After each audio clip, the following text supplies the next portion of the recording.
Hello and welcome to SEO Chess. I wanted to create a video essentially showing some basic principles that will always guide you and help you in making decisions at the early part of the game. And just knowing these will make you avoid blunders and at least not lose games quickly. Now, in my opinion, the best person to learn opening principles from was Paul Morphy.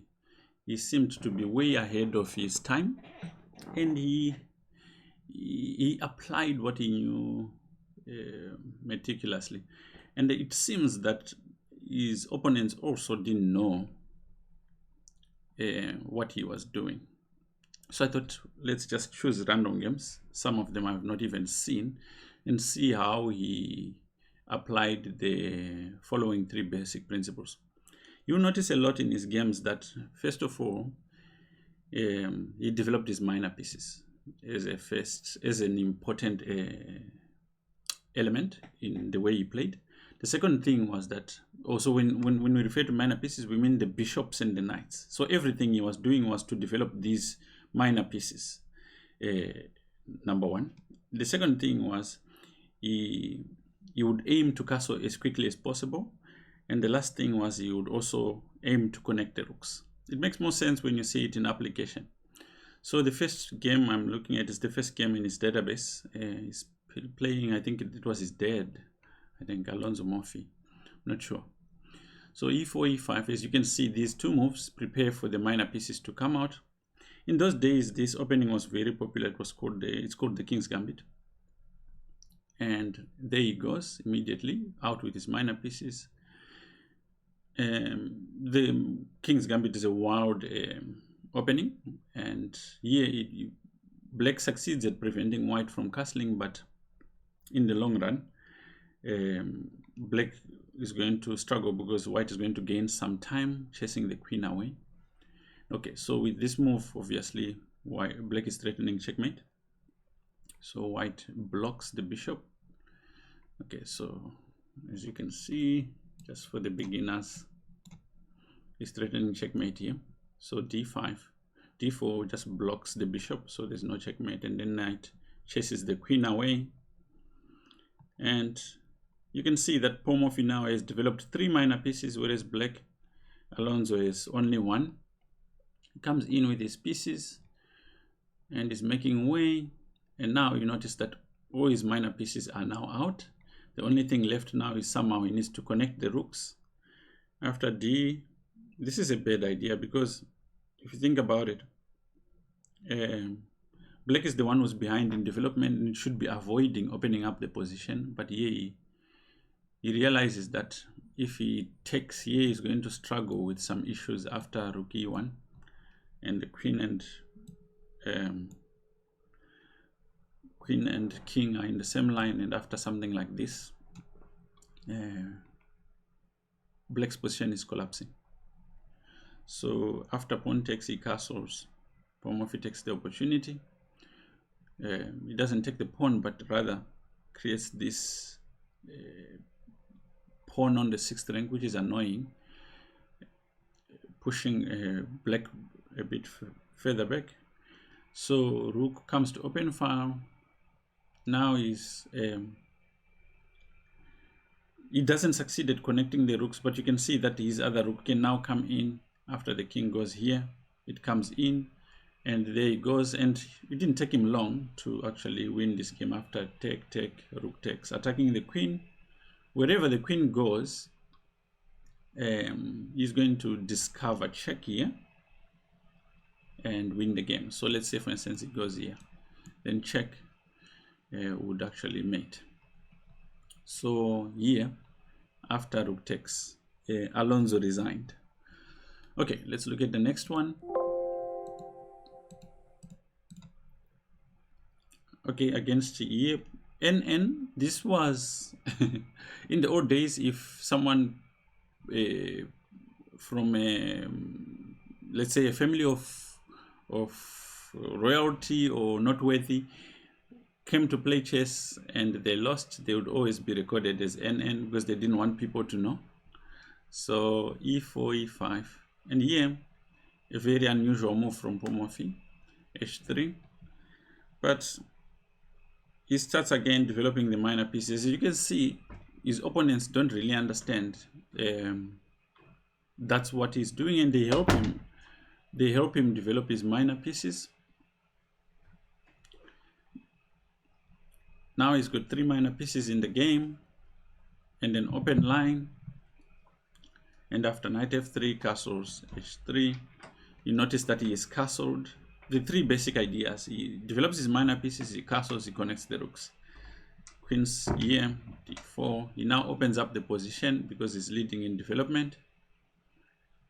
And this is a petty check. It doesn't do anything. It's a waste of time. Develops his knight. Bishop here. Yes, black has succeeded at also finishing developing his pieces, but there's so many holes in his position. This knight could be taken and the king side will be smashed into pieces. Here, Paul just goes rook e1. He's threatening moves like g3, cutting off this bishop.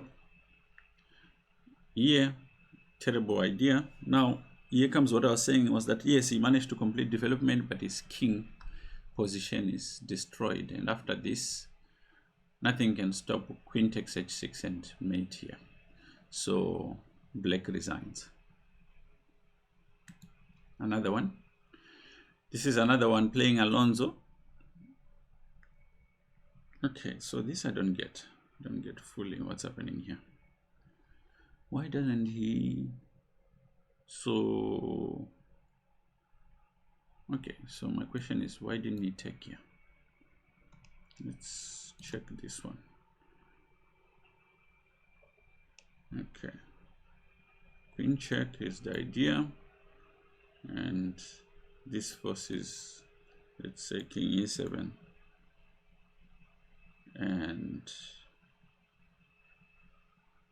okay, d4, already threatening bishop g5. Oh, this is very new. I've never seen this before, but it's interesting. Okay, knight here, so you can't take on d5. Interesting. Knight takes, queen takes, d3 here. Okay, you can see a bit of a waste in the moves of Alonso. He's moving the same pieces twice, whereas Morphy, unless he's forced, as in this particular case, is not. It's just focusing on making sure his pieces can play, and that all his minor pieces are developed and his rooks are connected. Okay, so this idea by black is to open a line towards the king. Morphy doesn't see anything wrong with taking it. And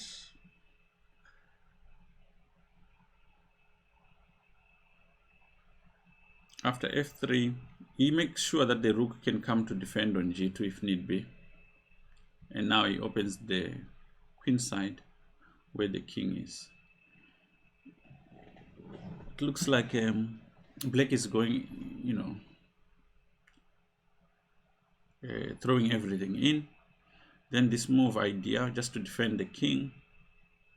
But now after this, take, the position for black just collapses. Game dies. Okay, one last one. Again, home of is white, king's gambit. Okay, so now he's developed one minor piece, and maybe it wasn't necessary for black to defend this pawn. And after bishop here, he's got 2 minor pieces already in the game, forcing this rook h7, which is not a comfortable move to make. And after this, almost all of his minor pieces are in. All he needs is to connect the rooks.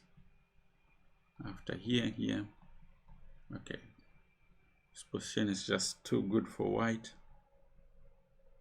Take, and d5 falls, check.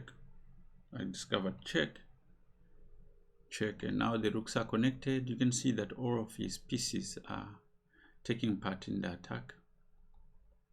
And here he loses a piece. And after this move, you cannot, he's just lost a piece, and if he takes on d1, there is a mate at the back rank. So very simple approach. And if you look at a number of games, and especially the top players, you just look for these three ideas. Is he developing his minor pieces? Is he castling? Is he connecting the rooks? You start getting the idea of like how to play the opening properly, and hopefully it helps you improve the results in your games.